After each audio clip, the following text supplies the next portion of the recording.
Hello, my name is host Dirk. I am here with host Zachary, host Taylor, Claudia,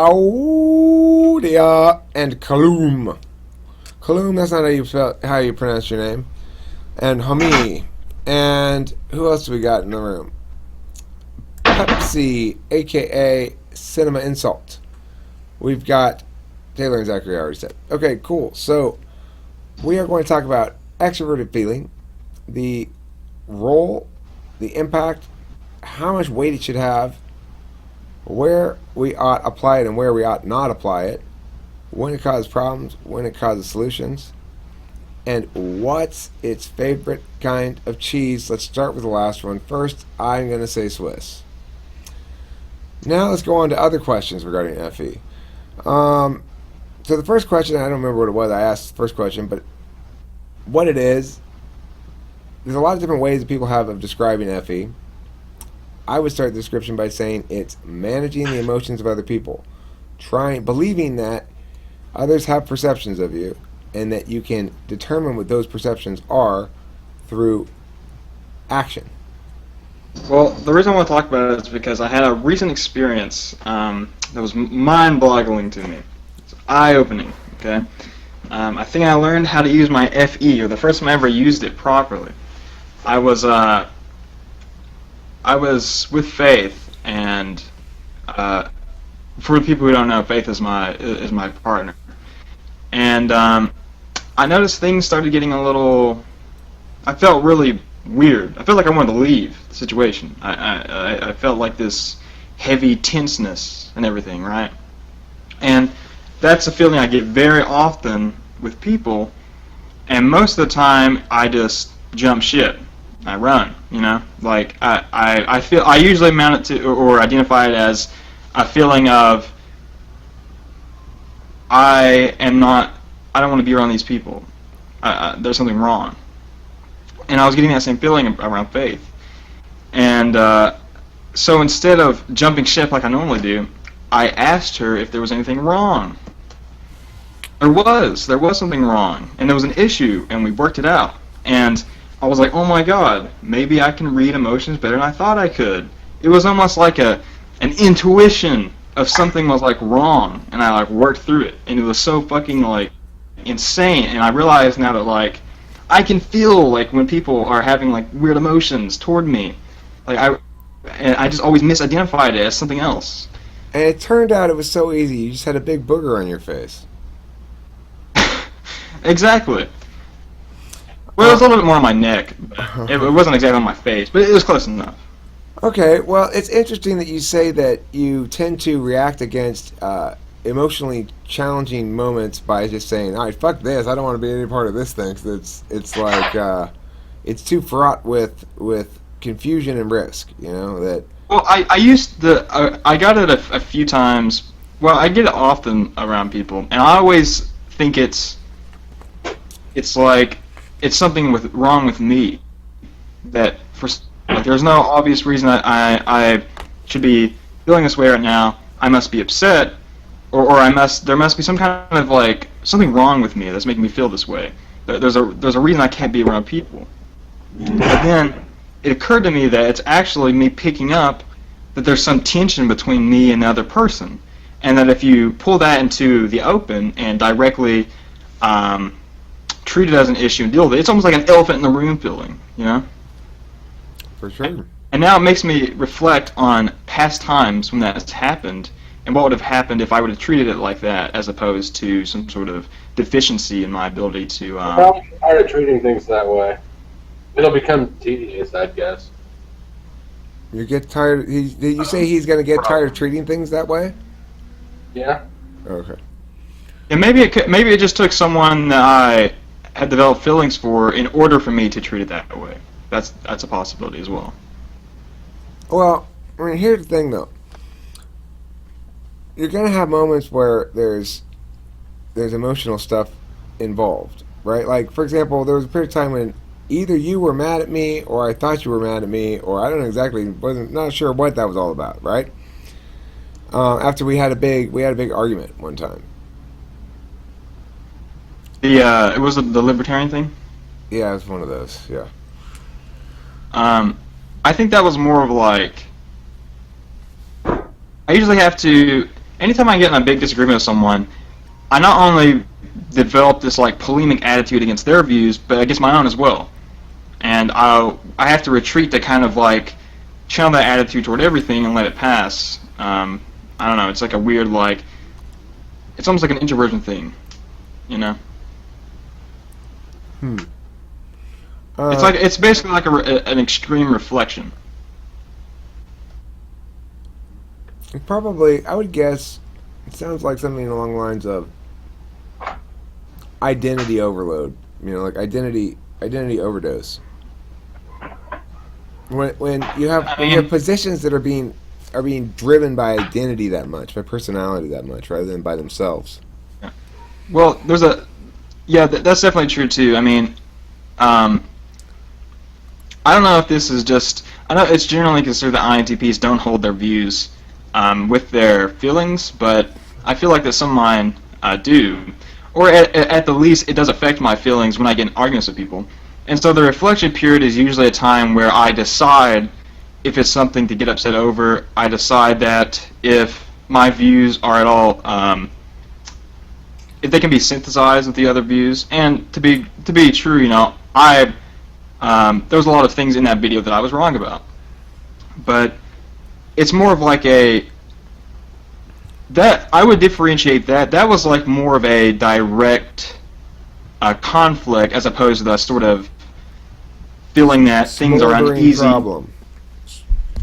The smoldering problem, as opposed to the smoldering problem variety. Yeah, the slow burn, where it's like there's still time to pick up on it, but if you don't, it'll just ruin shit. It's like a small fuse coming to like a huge like pile of dynamite that burns bridges. You have to find it in time, and if you don't, then everything blows up. Avoid bridge burning at all costs. They're not at all costs. At some costs. Avoid bridge burning at some costs. Bridge burning. Here's the thing about Effie. Effie's a particular interest to me because we were just talking about it, Taylor and I, about how I was analyzing it, and I don't know if it's accurate or not, but this was the position I was throwing out there, is that Taylor approached his Effie situation by deprioritizing. Well, he said he learned to lead with TI instead of NE, basically, so that he's got himself. He's not so. He calls himself scattered, but he doesn't display nearly as scattered as I display, right? And the reason is because I think he figured out one way to solve FE challenges of the INTP is to not take very many FE risks, take fewer risks. He's got a better sense of time frame in that regard. You can get same impact with a couple of brilliant comments as you can with a bunch of yammer. Well, I mean, is FE really? What's FE behavior that you engage in? Well, it depends. I think it depends where it is in the stack. I think that for me, the way I have FE go. It's FE behavior is going to be demonstrated by my failure at it mostly. So when I'm saying, I hope you didn't think I meant blah blah blah blah blah, and doing that kind of a dance where I'm trying to manage your perceptions directly, explicitly, and openly in that clumsy fashion of somebody who doesn't manage them with deftness. If you deftly manage FE, you don't need to say that, right? You manage that stuff. But the problem is, I'm never going to quite manage it that deftly, because to do so means I'd have to prioritize it, or I have to go the INTP Taylor route of taking fewer risks. I'm never going to do that. I'm so full blast NE in front slot, right? NE's in the driver's seat. I'm now learning to be a better driver. That's all. I'm just learning to be a better driver, and for the purpose of attaining FE goals, engagement, affirmation, stuff like that. And that's how it plays out for me. It's important that I get a handle on it, because ultimately being able to attain my vision for my own life and for the world around me, my immediate vicinity, requires me to master FE. So I continue my ongoing battle to do so. I mean, I'll never quite master it, but get pretty close, hopefully. I mean, I think that, well, the kind of revelation I had with that whole circumstance with faith recently was that FE being a kind of faculty that makes you defer to other people's emotions, basically, or you're aware of them, right? It makes you view the emotional landscape as other people's perceptions of you, first and foremost. Yeah, I guess that. It was just so me because I had felt that feeling a lot, that like tense, like heaviness on our relationship between someone and myself, and I had never called it out. I had always misinterpreted it as something else, and definitely never interpreted it as something that the other person might be possibly feeling, And it was so crazy to me that I actually acted on it. Well, that's good, Zachary. Feelings are actual things. I know they seem like they just pretend, but they're not. I've been getting in touch with my feelings more and more lately. Last couple of days I've been engaged in a lot of overt emotional displays by myself because of the signing of the divorce papers, but actually more because of the making of that video, which every time I watch it or listen to that song, it makes me cry. And I kind of like the song, so I've been kind of listening to it periodically. But Maybe you anyway, should switch back to just buds for a little while. Stop blowtorching your free-based THC. I don't have any more of that stuff. I don't buy it. The reason I had it is because Cameron gave me some, but because I was out at the time. Yeah, I just smoke buds almost always. Barely do I have concentrate. It's not worth it. But that's not an FE matter so much as it is a marijuana matter. I would say that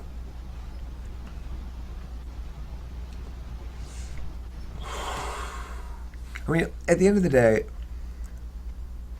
no matter how rational or wise or informational or useful something is, unless it's a specifically task-oriented, let's achieve this goal kind of a thing, most of the choices people make in life come down to whether or not they like you and find you trustable, not necessarily trustworthy, but trustable, trust prone, or something like that. To the extent that I attain goals, it's because I'm being honest and open with people, and it's not because I'm time magicking up some shit. It just sort of happens that way.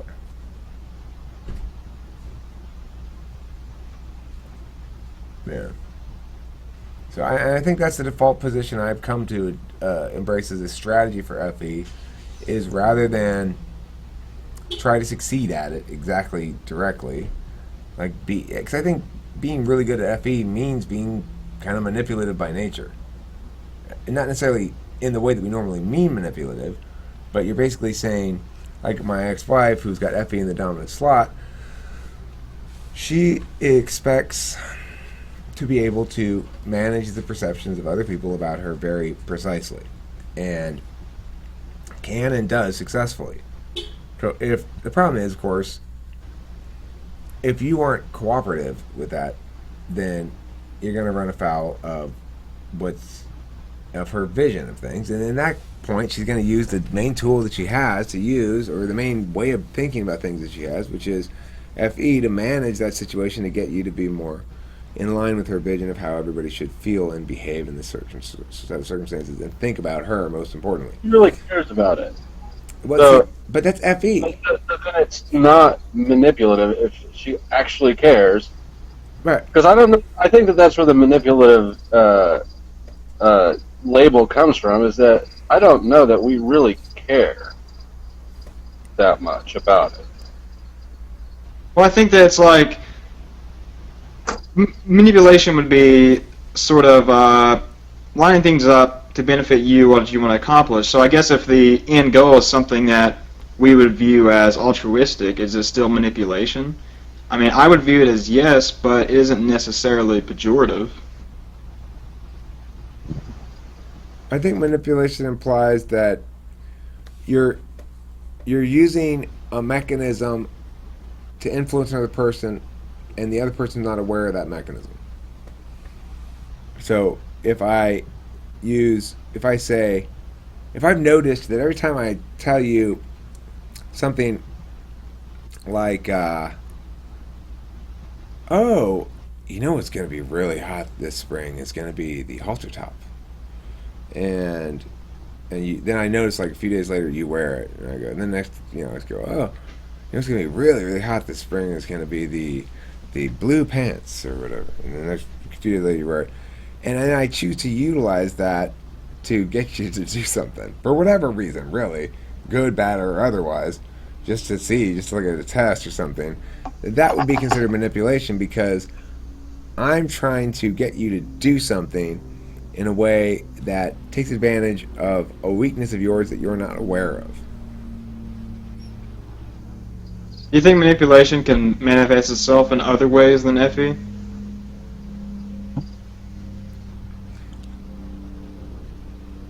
Well, I think if it's in TI, it's called reason or rationality. If it's in TE, it's called effectiveness. If it's in NE, I mean, I don't know, but you see, I think it's called something else then. If it's like TE manipulation means achieving outcomes upon others through protocols. TI manipulation means arguing, winning an argument or something. I don't know. Yeah, but you don't have to have like FE in your stack to do like a. Okay, here's an example. Here's one my mother used to pull on me a lot, where it's like, oh, I'm gonna go see my mother. I'm gonna go. You can go if you want to. She's getting really old. I bet she'd really like to see some people. That's why I'm gonna go see her. That's like obvious, like kind of. I want you to go, but I'm not gonna say that. I want you to like come to your own conclusion. And that, but she doesn't use FE in her stack, or if she does, it's her sixth. It's unconscious. Well, I mean, I wouldn't call that manipulative. I would call that using emotional leverage or something. You say women? Women, you can do what you want. What I want. Manipulative would be something like if she somehow pulled a Tom Sawyer on you, right? And she's like, oh my God, you can't go today, Zach, but we are going to go to the most fun thing in the world. We're going to go see Grandma. It's going to be fucking awesome. You have to stay here. And you're like, what do you mean I have to stay here? All right, fine. Let Zach come. Fine. He's going to be crowding up the car. Everyone's all colluded to get together to manipulate you into going, right? And then, like, once you get in the car and you're like, 10 miles out, you're like, okay, so why did you guys not want me to go? That's so mean. And you're like, oh, we wanted you to go. But if we had told you that, you would have stayed home. That would be manipulative. I don't know. I think this first thing is the same thing. At least the way my mom utilizes it. And like if she wants to do something, like she'll always pull that. And I would still consider manipulation, just like bad manipulation. Well, okay. Can we call that attempted manipulation? Yeah, that'd be accurate. Yeah, I don't think she successfully manipulated you because even if she got you to do what she wanted you to do, if you're aware of the mechanism by which she's doing it, and you're saying, all right, I'm just going to cooperate to make her feel good, and she can let her think that she understands why I did this is because she tricked me or something. That's fine. And she's not really manipulating you unless she's then thinking, well, it's fine. I'll just let him think that he's letting me think that, Just keep metaing out. Yeah, so whoever's on top is the manipulator, I guess. Is that true or not? I don't know. That's why I think the term maybe is not super meaningful. Meta manipulation. I've posited in the past that we're ENTPs, or with me, is like a sweeper in curling. That The action's already taken before the manipulation begins. So it's sweeping after the fact manipulation. It's not aiming. What do you think about that, Taylor? Did you hear that? Or are you distracted currently? He's distracted currently. I can tell you were distracted currently. I didn't mean to interrupt you, but I was saying, what do you think about these I found sweeper? this awesome thing about visiting grandma. Oh, visiting grandma. The thing about sweepers and curling. Do you feel like that's a better description of ENTP style manipulation? That we've already taken an action, and so we're manipulative in framing that action and make it behave differently than it initially might have been perceived to be. You know. Say that again. So the way you're curling and sweeping is the meta thing. Can you explain? So sweeping and curling, right? In curling, there's two people. One pushes the block of ice, right? And then the other one, they run out in front of it and they sweep away the other ice to make it go this direction or that direction. They like sweep little piles of ice to make it deflect off to one side or the other side, right? And so the point is, the first person shoots, and then the sweepers help the block of ice land where they really want it to land, because the shooter's never going to get it quite perfect, right? So I'm saying ENTPs are mediocre shooters, and we do almost all of our work on the sweeping end of shit. I'd say we're excellent sweepers. What's that? We're excellent sweepers. We're excellent sweepers. We're just great at it. It's like why when I made that video making fun of Chad Crandall's advice to ENTPs video, and it was like super snotty. It wasn't a decision to make that video. It wasn't like, I know what I'm gonna do. I got a plan here. I'm gonna make a really snotty fucking video, and then I'm gonna position it in such a way that no. I made the video, and then I was like, oh fuck. All right, get out the brooms. You know, what else can you do? Now he ended up coming, and he ended up being on the show. He's been on the show several times, and we're buds and everything. You might say that was manipulative of me to make that video because I never intended to actually bust his chops. I was just fucking around, I was just having fun. I don't know. Occasionally, when you have fun, you accidentally brought out the cannon instead of the cap gun. It is funny because it turned into like, go on. As agents of right, a lot of times our play, as argumentative agents of right, a lot of times our play has results that are better. Right. But we're It was funny how the whole situation turned out to where Chad came on the GTM and everything and talked to us a few times.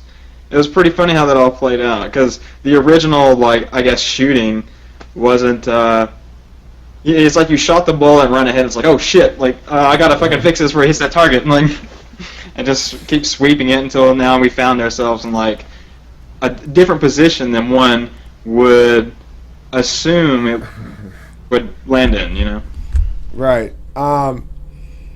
The thing is, what's interesting about that also is the only thing he did, I think he was actually offended by it all, or didn't like it all about that initial video. The only thing that he seemed to object to or complain about it all or say anything about was the little bit of moment when I made fun of his credentialing, his certification. He's a certified MBTI practitioner. And so I made some jokes about that. And that's the one thing he didn't like, was me making jokes about his certification.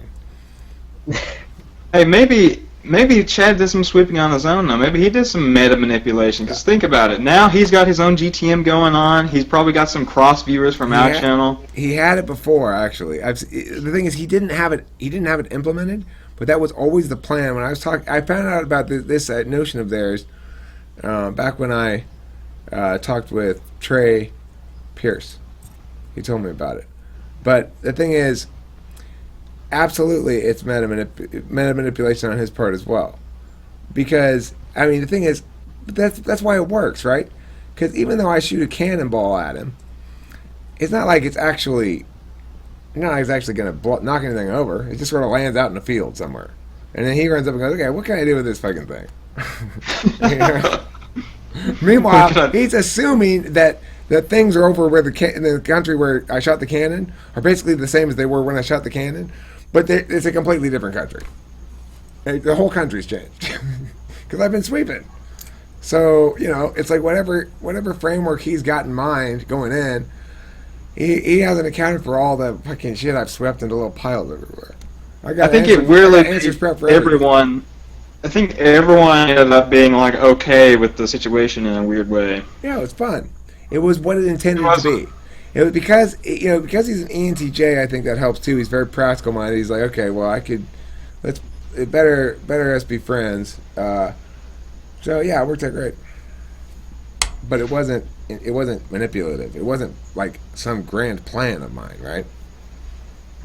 Yeah. I don't think you could plan that. I don't think you can plan that kind of stuff. Maybe someone. Maybe a little bit. So other thoughts about FE. We're actually on the topic of FE. Let's try to keep on topic a little bit. FE types. FE comments from anybody? All right. So, as an ENTP, lately I've been getting a lot of FE.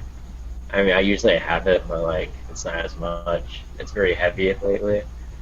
Like, is it a disease or what? Is it acting up? You're getting symptoms? I'm getting a lot of symptoms of FE right now. It's awful.